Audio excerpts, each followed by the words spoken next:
तो अभी हम इसी क्वेश्चन की जर्नल एंट्रीज देखते हैं। अप्रैल 1 2018 को उन्होंने बिजनेस स्टार्ट किया था। कैपिटल कितनी इंट्रोड्यूस की थी? 5 लाख, 4 लाख और 3 लाख। तो जब हम कैपिटल लगाते हैं, 11th क्लास में भी हमने सीखा था, जब कैपिटल इन्वेस्ट करता है कोई भी ओनर, तो एंट्री क्या होती थी वहाँ पर? Cash account debit to capital account. यहाँ पर हम क्या करेंगे, कैश की जगह पे हमने क्या लिखा है? Bank account debit to capital account. और कैपिटल यहाँ पर कितने पार्टनर्स की हैं? 3 पार्टनर्स की हैं, तो तीनों का अलग अलग नाम लिखेंगे। To X capital account, to Y's capital account, to जेड्स कैपिटल अकाउंट। 5 लाख, 4 लाख और 3 लाख। टोटल कैश बिजनेस में कितना आ गया? 12 लाख का। जब भी कैपिटल इंट्रोड्यूस होती है ये एंट्री होगी, bank account debit to partners capital account, जो भी पार्टनर का नेम होगा। 1 जुलाई 2018 को उन्होंने फिर से अपनी कैपिटल चेंज की थी और कैपिटल लगाई थी, तो सेम एंट्री फिर रिपीट हो जाएगी। Bank account debit to X capital account, to Y's capital account, to जेड्स कैपिटल अकाउंट। 1 लाख एक्स ने, 80,000 वाई ने और जेड ने इंट्रोड्यूस की थी 50,000। 2,30,000 का कैश हमारे पास फिर से आ गया था। नरेशन यहाँ पर सेम रहेगी फॉर कैपिटल इंट्रोड्यूस्ड। फिर 1 Feb 2019 को वाई ने अपनी कैपिटल विड्रॉ करी थी। पार्टनरशिप में जब भी हम कैपिटल अकाउंट बनाएंगे तो हमेशा एक बात ध्यान रखेंगे, कैपिटल्स पर क्या रूल अप्लाई होगा? जब भी कैपिटल इंक्रीज होगी, when ever partners capital account increase will credit the capital account. जब भी कैपिटल अकाउंट इंक्रीज होगी हम कैपिटल अकाउंट को क्या कर देंगे? Credit. And whenever capital will be decrease, जब भी डिक्रीज होगी then capital account will be debited. तो वाई जब अपनी कैपिटल निकाल रहा है, 15,000 विड्रॉ कर रहा है, तो उसकी कैपिटल कम हो जाएगी। तो कम हो जाएगी तो वाई की कैपिटल को हमने क्या किया? डेबिट।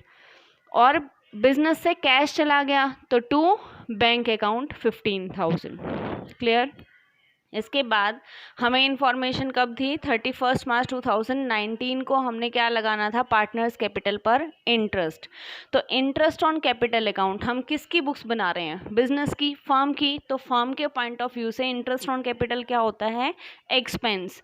और हम अपने एक्सपेंसेस को क्या करते हैं? डेबिट। इस एक्सपेंस का नाम क्या है? इंटरेस्ट ऑन कैपिटल अकाउंट को हमने क्या कर दिया? डेबिट। और ये इंटरेस्ट मिलेगा किसको? पार्टनर्स को। तो पार्टनर्स की कैपिटल मिलने से क्या होगी? इंक्रीज। तो कैपिटल जब भी इंक्रीज होगी हम कैपिटल को क्या कर देंगे? क्रेडिट।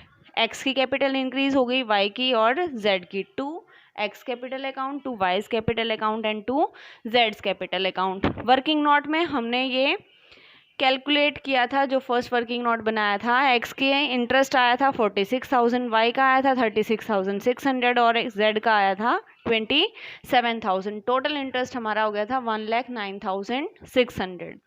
ये इंटरेस्ट लगाने की एंट्री है। जब इस इंटरेस्ट ऑन कैपिटल को, एक्सपेंस को हम राइट ऑफ करेंगे, कहाँ पर राइट ऑफ होगा ये?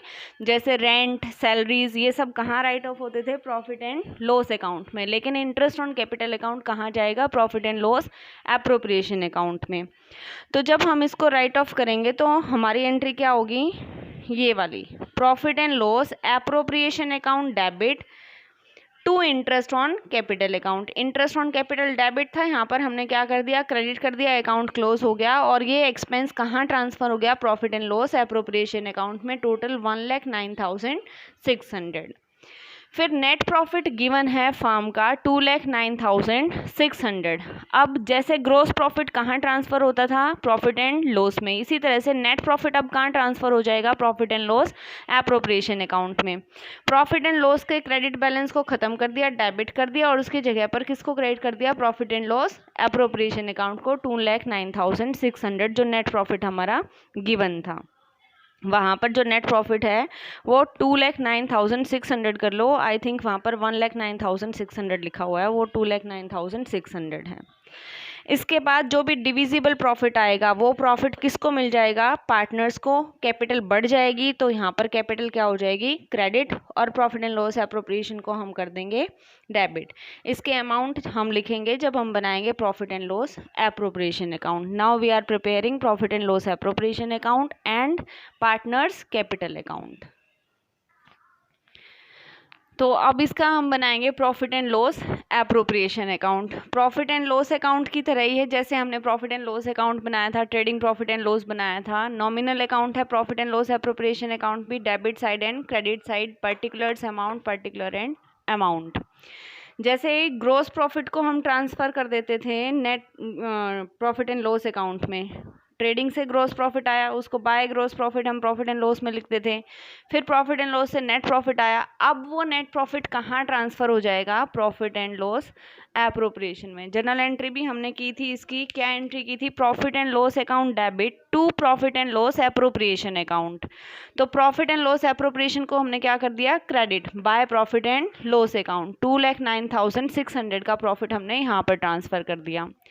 फिर इंटरेस्ट ऑन कैपिटल की हमने क्या एंट्री की थी, interest on capital account debit to partners capital account, और उसके बाद क्या किया था, profit and loss appropriation account debit to interest on capital. Expense है तो profit and loss appropriation account को डेबिट कर दिया to interest on capital account.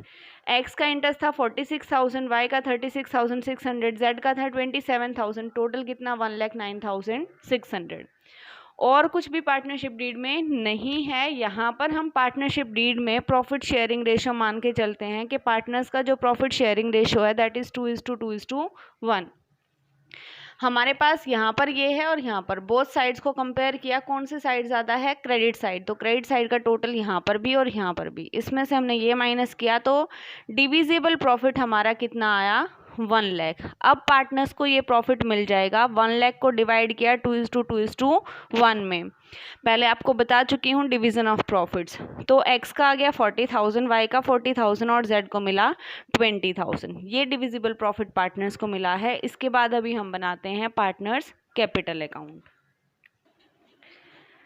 So now we are preparing partners capital account. Profit and loss appropriation account के बाद हम क्या शुरू करेंगे, partners capital account. Ledger account जैसे बनाते थे, लेजर का फॉर्मेट क्या था, laser format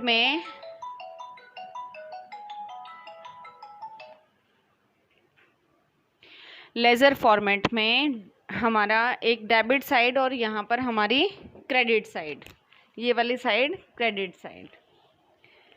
debit side date particular amount, date particular और जेएफ होता था, अमाउंट होता था, डेट पर्टिकुलर अमाउंट जेएफ यहाँ पर क्रेडिट साइड होता था। अगर हम यहाँ पर अलग अलग बनाएंगे, partner x partners capital account, wise capital account, Jades capital account, तो 3 लेजर हमें ओपन करने पड़ेंगे। तो 3 लेजर के बजाय हमने क्या किया, तीनों को एक साथ बना दिया, एक्स वाई एंड जेड, तीनों को एक साथ बनाएंगे। तो फर्स्ट एंट्री जब इन्होंने कैपिटल लगाई थी तो जनरल एंट्री क्या की थी, bank account debit to X capital account to Y's capital account to जेड्स कैपिटल अकाउंट। एक्स वाई और जेड को हमने क्रेडिट किया, तो यहाँ पर 1 अप्रैल 2018 को बाय बैंक अकाउंट इनकी कैपिटल क्रेडिट हो गई 5 लाख, 4 लाख और 3 लाख।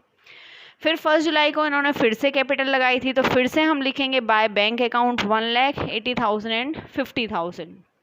फिर हमने 31 मार्च को इंटरेस्ट ऑन कैपिटल दिया था, जिसकी जनरल एंट्री हमने क्या की थी, interest on capital account debit to partners capital account. तो पार्टनर्स कैपिटल अकाउंट को फिर क्रेडिट किया by interest on capital account 46,000, 36,600 और 27,000।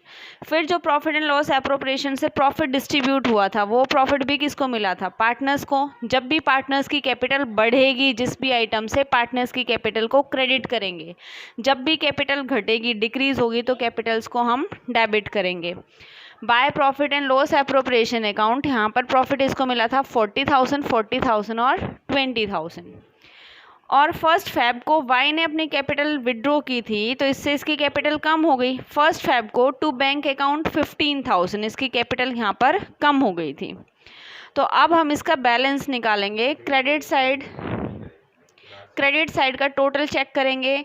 एक्स का यहाँ पर टोटल आया 6,86,000, 5,56,600, 3,97,000। यही वाली साइड ज़्यादा थी, तो इसी टोटल को हमने यहाँ पर लिख दिया और इसका बैलेंस निकाल देंगे। To balance C D, capitals का बैलेंस क्रेडिट बैलेंस होता है ना, तो जब हम क्लोज करेंगे तो डेबिट साइड आएगा। नेक्स्ट ईयर फिर ओपन करेंगे तो ये कहाँ चला जाएगा, by balance B D, credit side open हो जाएगा। तो यहाँ पर कुछ भी नहीं था इसका डेबिट अमाउंट, तो इसका यहाँ पर बैलेंस कितना आ गया, 6,86,000। 5,56,600 में से 15,000 माइनस करेंगे तो इसका कितना आ गया, 5,41,600। यहाँ पर 3,97,000। तो अब देखो, स्टार्टिंग में एक्स ने कैपिटल कितनी लगाई थी, 5 लाख, और एंड ऑफ द ईयर तक उसको इंटरेस्ट मिल के प्रॉफिट मिल के उसकी कैपिटल कितनी हो गई 6,86,000। इसी तरह से वाई ने स्टार्टिंग में लगाई थी 4 लाख, 4 लाख में से उसने फिर कुछ लगाई, फिर कुछ निकाली, फिर इंटरेस्ट मिला, फिर प्रॉफिट मिला और एंड में उसकी कैपिटल कितनी हो गई 5,41,600। जेड ने कैपिटल इंट्रोड्यूस की थी 3 लाख, फिर इंट्रोड्यूस की 50,000, फिर उसको इंटरेस्ट मिला, फिर उसको प्रॉफिट मिला और एंड में उसकी कैपिटल कितनी हो गई 3,97,000। तो यहाँ पर पार्टनर्स की स्टार्टिंग कैपिटल कुछ और थी और एंड में कैपिटल कुछ और हो गई। अब ये नेक्स्ट ईयर जाएगी तो क्रेडिट साइड जाएगी 1 अप्रैल को by balance BD। Next year फिर इसको ओपन कर देंगे 6,86,000, 5,41,000 और एंड सो ऑन। तो ये कैपिटल्स की ओपनिंग बैलेंस और क्लोजिंग बैलेंसेस कैपिटल के अलग अलग हैं। ऐसे कैपिटल अकाउंट्स को ही हम क्या कहते हैं, फ्लक्चुएटिंग कैपिटल अकाउंट। मतलब कैपिटल फ्लक्चुएट करती रही, कम या ज़्यादा होती रही, कैपिटल फिक्स नहीं है। दूसरी टाइप है अगर पार्टनर्स अपनी कैपिटल्स को फिक्स रखना चाहते हैं कि उनकी कैपिटल फिक्स रहे, उनकी कैपिटल में कोई भी चेंजेस ना हो। एक्स ने स्टार्टिंग में लगाई 5 लाख तो क्लोजिंग बैलेंस भी कितना आएगा 5 लाख। तो अब क्वेश्चन अराइज होता है कि फिर हम ये इंटरेस्ट ऑन कैपिटल प्रॉफिट जो देते हैं, लॉस अगर होता है तो इन सब की एंट्रीज हम कहाँ करेंगे, क्योंकि कैपिटल तो चेंज होंगी नहीं, तो इनकी एंट्रीज हम कहाँ करेंगे।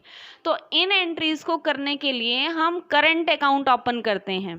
करंट अकाउंट भी सेम कैपिटल अकाउंट की तरह होता है। कैपिटल्स को फिक्स रखने के लिए हम बाकी की सभी एंट्रीज हम कहाँ करते हैं, सभी पोस्टिंग हम करेंगे करंट अकाउंट के थ्रू।